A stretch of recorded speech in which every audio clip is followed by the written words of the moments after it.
So let's get a gauge from the group. I'm going to say it to you, and then you're going to say it to me. Aloha. Aloha. All right, we're all here. Just wanted to double check. It's after lunch, and we're just double checking. Today, we are so honored to be here to share our story of leadership, love, and faith with all of you. Everyone who's come before us, really ripped it open. So we brought our Kleenex up here with us, to really try to keep it together. We get asked to speak a lot about the work that we do, and today we were trying to figure out what would be the best thing to tell a group like all of you. And for the first time ever, we're going to be sharing a part of our story that we've never publicly presented before, but is a huge part of the work we do and the people that we are. Our story starts in about 2007. I decided to leave the glamorous, glitzy, somewhat pretentious life of travel and tourism and enter into the world of no glitz, no glam, somewhat heartbreaking world of agriculture and work with my mom. And since then, I traded in my Aloha print dresses and my high heel shoes, and I got a purple apron and a good pair of flats.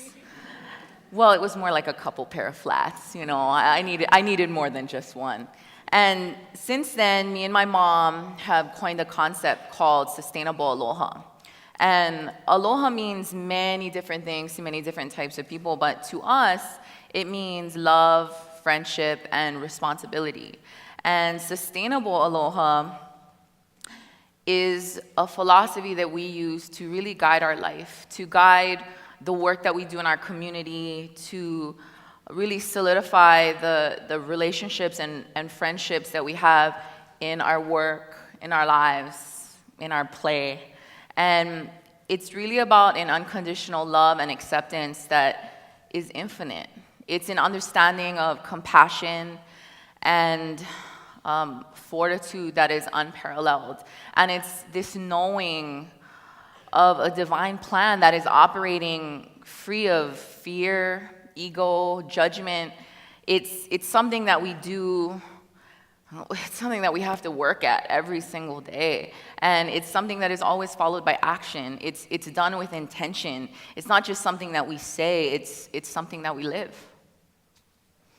Some people might think that sustainable aloha is something that is very elusive, yet it's around us every moment of the day. This past year, in 2011, I had a very, very dear friend, business partner, and master gardener, Ali'i Chang, pass in his sleep on April 13th. The loss of Ali'i was so earth-shattering to me that it shook me to my core.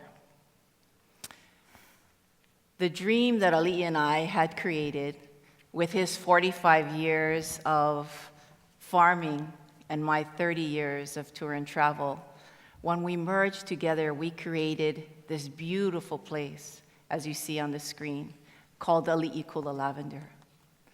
It was a dream that we had hoped would enhance the quality of life for all. And if you have ever been up to our lavender farm, which by the way is open every day, you might in fact have experienced this sense of place, this sense of aloha. 75 days later, after Ali'i had passed, my significant other, my life partner of 11 years, Michael McGuire, passed suddenly in a scuba diving accident. For any of you who have ever lost a significant other or spouse, it is dramatically different than any other kind of loss, even the loss as horrific as a child. And the reason is because your assumptive future is connected to this person, and it's very, very personal. So at the loss of Ali'i, already shaking me to my core, now the other pillar on the personal side of my life was also gone. The double loss shook me so devastatingly that I had completely lost my way. And in that suffering, that absolute agony and despair, I truly found that I was able to break myself completely open, completely raw, to find who I truly am. Well, I'll take it from there, Mom. You go ahead. Yeah. So she went ahead and she laid a really good platform for where we're going to go with this. And what that suffering did for us is it forced us to change. It threw us into a change that would have never been possible without this kind of loss. And it wasn't just a change for me and her. It was a change for our entire family. It was a change for our close friends. It was a change for all the people that we work with, everyone in the community, basically everyone who relied on her leadership. And I just want to paint a really quick picture for all of you. Growing up, having this woman as my mother has been like, we go to a place, and when she walks into the room, everyone stops talking. They're so excited that she's here. She goes around, she hugs all of them. She's just like this light, and whatever problem they have, Lani, our problem today is that we need to move this mountain. She's no worries. We go outside, she just reaches out there and moves that mountain. All better, problem solved, disaster averted. And then we go home and we drive in the car and she says, so do you think if mommy's not here, you can do that? I think I can do that. I can do that. So this place that she was in was so scary.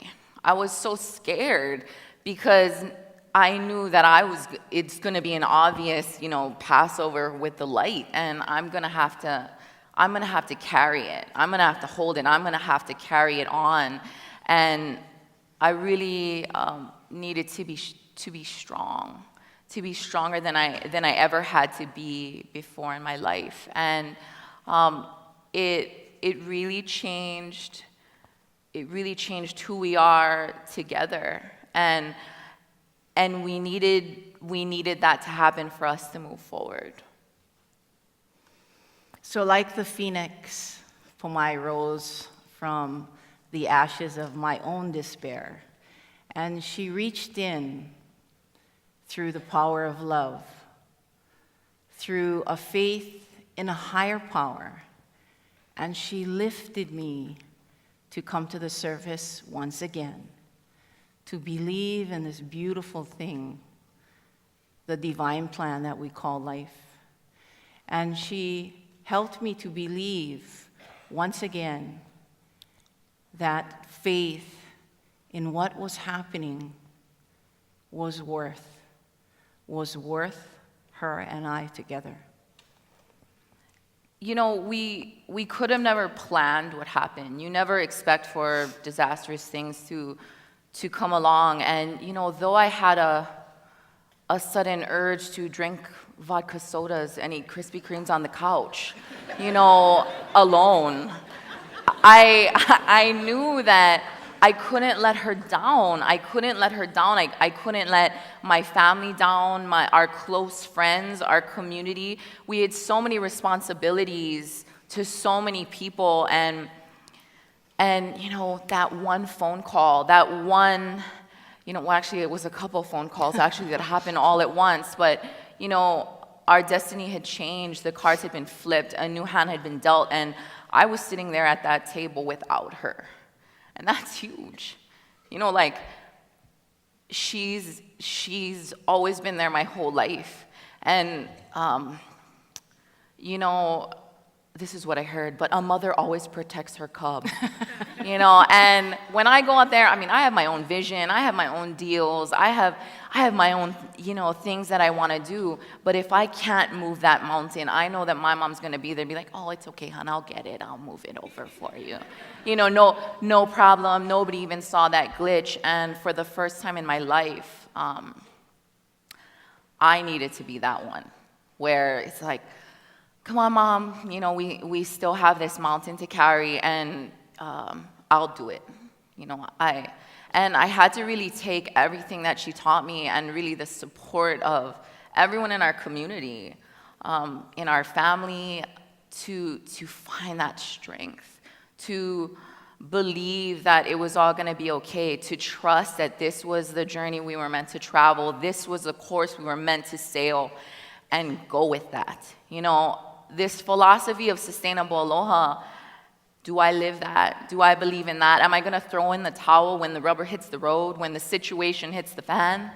You know, or am I going to believe this thing that she taught me how to do? And, you know, okay, after a couple cocktails, I did believe it. And,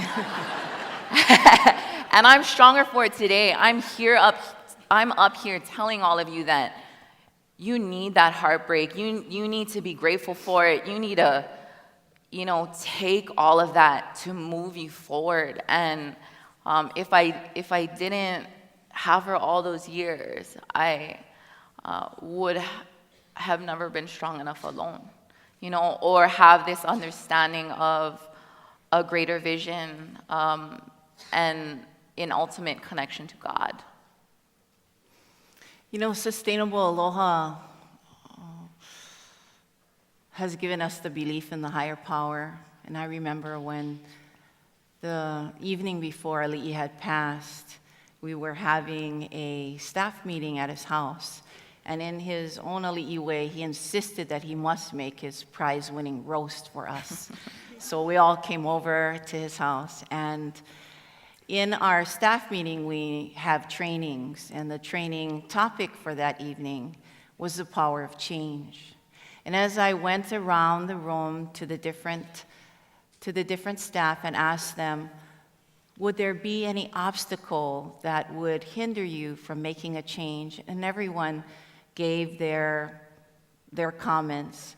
And when I got to Ali'i, he said to me, he said to all of us in the room, Bebe, I'm not afraid of nothing. I am ready for the change. You bring it on. And then he turns and he looks at everybody in the room and he said, you folks not afraid, yeah? And then they looked at him and they said, yeah, no. He said, good, because we're going to have plenty changes. And I don't know if Ali'i had some kind of premonition of the next 24 hours.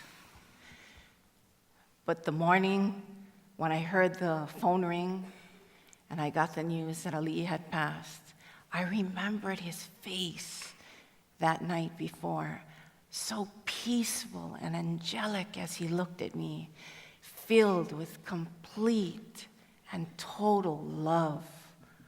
I knew that it was going to be all right. I knew it was going to be all right. So when I look back at this devastating pain and agony that I had experienced, and in the darkest moments when I felt that I too wanted to die, the power of love of my daughter Pomai reached in and pulled me up. So instead, I knew the reason to live.